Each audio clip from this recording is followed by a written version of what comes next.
How are you doing and how have you been? My name's Tazastrical and this is my quick basic Rimworld guide for beginners. Today we'll be explaining hunting. This guide will assume that you are aware of work priorities, as setting up hunting can remove from other priorities if you set this at 1 over other things. I'll link that video down below or somewhere on the screen now. So, going down to the wildlife menu below, we can see the lists of animals that can be hunted and seen on our current map. Multiple animals can be selected by either clicking and putting a tick. This tab also shows the revenge chance for each animal, if it has one or if it doesn't. And there is also a special icon to show predators.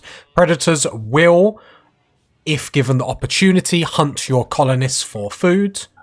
Or if there is no food around, they could then hunt or leave the map. All wild animals on the map will be shown here, so if you ever have manhunter pack events or an infestation, for example, you can then come to this tab to see all of the things that are there. If an animal is injured or downed, it will be highlighted with a red cross, and such animals, if you click to tick to hunt them, they will be finished off for easy meat for you party people. It is worth knowing before we go too much further that hunters will only hunt when equipped with a ranged weapon. The game is really good, to be fair. It will normally show you on the left hand side where you get all your information that the game gives you, important information. It will tell you that a hunter currently doesn't have a ranged weapon.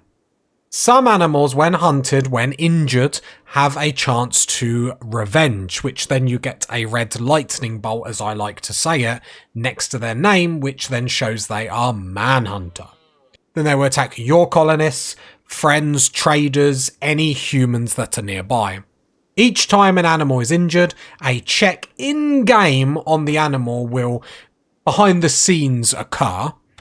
It is worth noting that if you're hunting herd animals, so for example elephants, they can have a chance to turn nearby animals to go manhunter as well, causing them all to attack together. This is only certain animals though. And again, the game is really handy that when an animal is marked for hunting with a chance to turn manhunter, a warning will be displayed unless you've turned any off. The good thing about hunting is when you set it up and you click for animals to be hunted, the game or the characters will automatically try and hit them at the maximum range for their weapon. And what this does is it minimises the risk of injury should that target turn manhunter. However, it is worth to know that I've been caught out a few times with this, where if a herd animal then changes, that hunter could be in the middle of the herd but just far enough away from that one, so you still do need to be a bit careful when hunting herds and stuff, just because you'll run into the same situations that I always find myself in. Also, animals will flee from nearby gunshots and may inadvertently move closer to the hunter, or leave the map in some circumstances. With that being said, you always want the longest ranged weapons and the highest damage per shot. These will always be the safest for hunting. Early on, the great bow is brilliant. Late on, you have stuff like the bolt action rifle. And on the opposite, something like the machine gun would be really terrible, as that would be a high rate of fire, you're quite close, not a lot of DPS. And there's more likely to be a manhunter thing, as every one of them shots every bit of damage. The game would then be doing that internal check, that chance, or do we manhunter this time? Also, the hunting stealth of a hunter directly scales the chance of manhunting. So the better the hunter, the less chance they are going to manhunter. But ignore that, high DPS, don't bazooka it. Hunt is an order used to mark wild animals to be automatically hunted and killed by the hunters that you have selected automatically, and when they are prioritised to do so.